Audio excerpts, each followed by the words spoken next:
الحمد لله و الصلاة و السلام علی رسول الله. اما بعد. برادر سوال نموده اند که آیه های را که در سوره مائده هست، آیه 44 45 و 47 را به ما شرح و توضیح بدهید. این آیات ها این است که اعوذ بالله من الشیطان الرجیم و من لم يحكم بما انزل الله فاولئک هم الكافرون. هر کسی که به حکم ما انزل الله، یعنی به حکم الله و رسولش حکم نکند، به حکم غیر الله و رسول حکم بکند، اونها کافرانند. سوره مائده 44. و من لم يحكم بما انزل الله فاولئک هم الظالمون.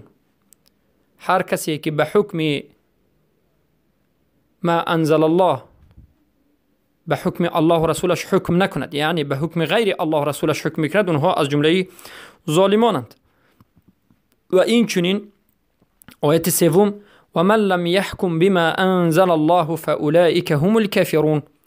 هر کسی که به حکم ما انزل الله، الله و رسولش حکم نکند، به حکم غیر الله و رسول حکم بکند، اونها فاسقانند. آیا همین کفری که در آیت آمده است کافران یا ظلم و فسق اکبر است، انسان را از اسلام خارج می کند، کافر یا مرتد می کند، یا که کفر دون الکفر است؟ البته در معنای این آیت، در فهم این آیت، مسلمان ها به دو قسم تقسیم شده اند: مرجئه و اهل سنت و الجماعت. بارک الله فیکم. مرجعه ها می گویند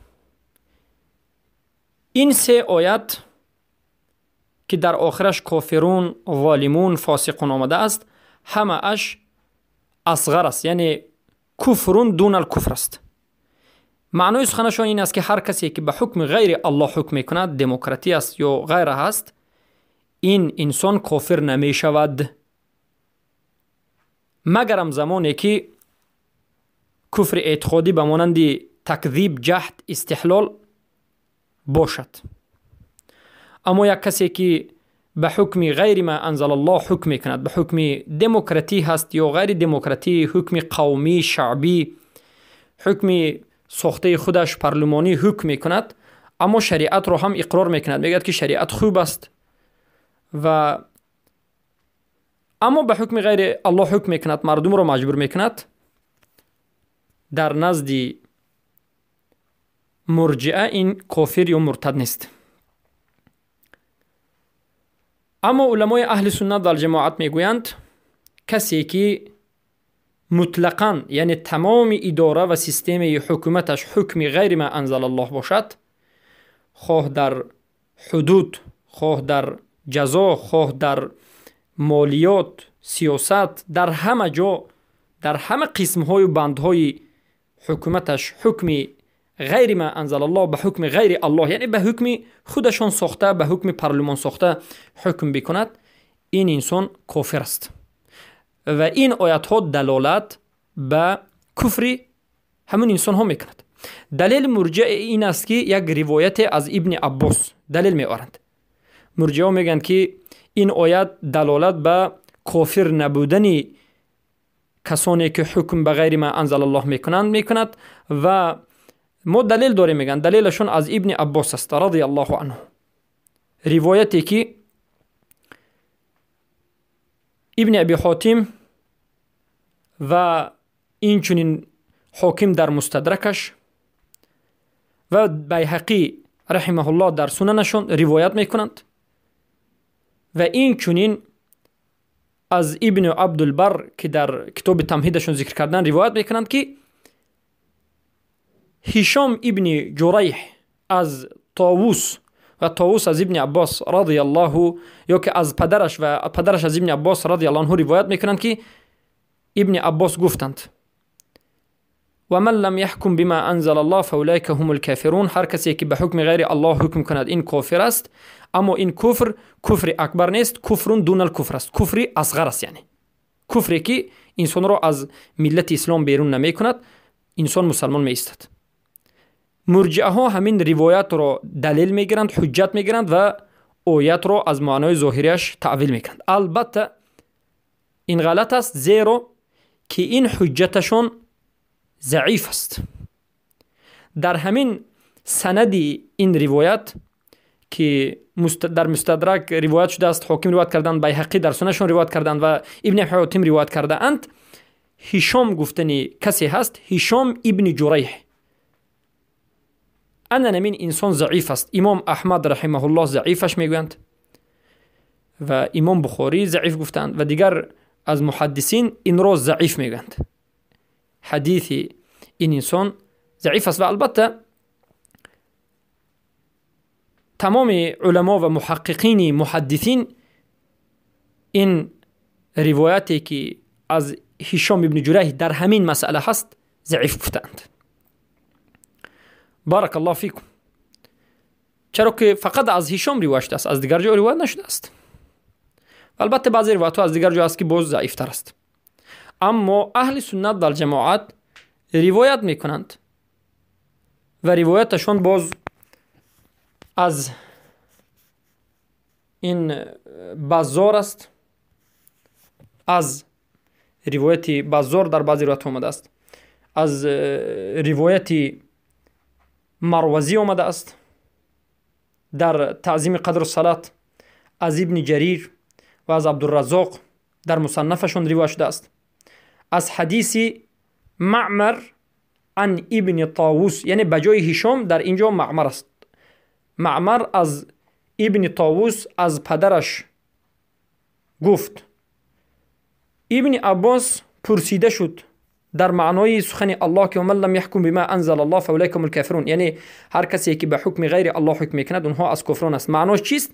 ابن عباس گفتند هی به کفر، او یعنی معنای این رو میگن که یعنی این آیت دلالت به معنای کفر اکبر میکند. یعنی کسی که به حکم غیر ما انزل الله مطلقاً حکم بکند، این انسان کافر است، مرتد است و خارج از ملت اسلام است. و همین هم خیلی که بیان کردیم روایت ابن عباس است و همین روایت صحیح است. روایتی که از ابن عباس است، معمر عن ابن طاووس عن ابیه آمده است و این صحیح است. پس از اینجا فهمیده می شود که اهل سنت در جماعت می گویند هر کسی که به حکم غیر ما انزل الله حکم بکند کافر است. هر کسی که طرفدار حکم غیر ما انزل الله باشد کافر است. هر کسی که خواستار حکم ما انزل الله غیر ما انزل الله، البته غیر ما انزل الله باشد کافر است. هر کسی که حکم غیر الله و رسولش را از حکم الله و رسولش افضل میداند کافر است. یعنی این آیات، این سه آیات سوره مائده 44 45 47 هم عملی و هم اعتقادی است.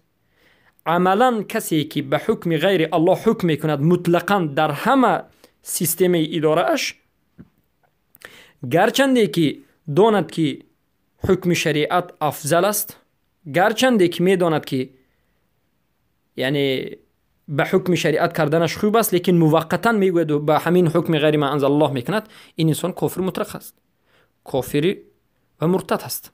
زیرا که به حکم غیر ما انزل الله مطلقا در تمام اداره اش عملا اجرا میکند، حکم میکند.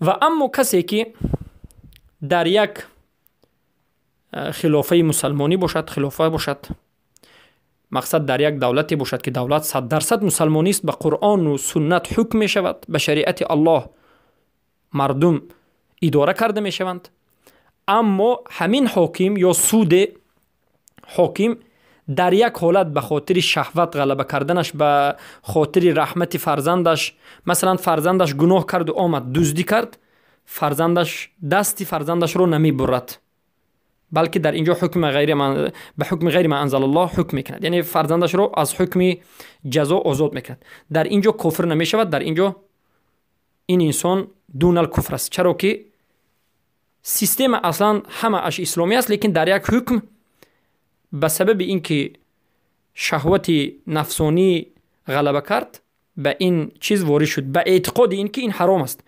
اول خودش رو گفت که این عمل حرام است، من گناه میکنم، اما در همین مسئله یعنی به خاطر فرزندش، به خاطر مالش به حکم غیر ما انزل الله یک مرتبه حکم کرد. در اینجا این انسان رو کفر مطلق نمیگه، یعنی کفری که از اسلام بیرون میکنه میگه، در اینجا کفر دون الکفر است. بارک الله فیکم.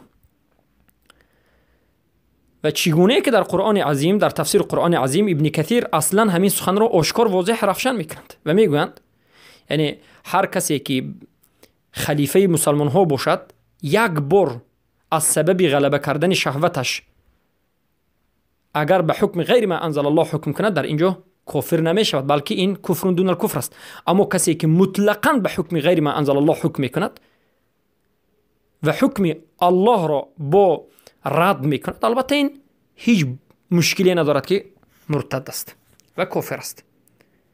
بارک الله فیکم. پس این بود این بیان این آیات ها و این مسئله مختصراً بینواد با مختصری شدید. اما در این مسئله امروز مرجعه ها بینواد غلغله ها دارند، بینواد صحبت ها دارند و میگویند هر کسی که بگوید که به حکم غیر الله حکم کردن این کافر است، کفر اکبر است، این انسان میگن خوارج است. یعنی اهل سنت و الجماعت رو خوارج میگن. البته این سخنشون غلط است، باطل است و مخالف عقیده اهل سنت و الجماعت است. زیرا که علمای کبار به مانند مثلا عصر حاضر به مانند محمد ابن ابراهیم، استاد ابن باز و خود ابن باز و ابن عثیمین، وقتی که پرسیده شدند که هر کسی که به حکم غیر ما انزل الله مطلقاً حکم میکند، حکمش چیست؟ گفتند کفر است. حتی خواستن حکم غیر الله این کفر است و صاحبش رو کافر میکند. یعنی کسی که گوید که ما کوشش میکنیم تو که یک دولت بنیاد کنیم که دولت دموکراتی باشد و این دولت رو ما اداره میکنیم به حکم غیر ما انزل الله و همین افضل است و بهتر است و آزادی میخواهیم، این انسان ها کافر میشود. باید در همین مسئله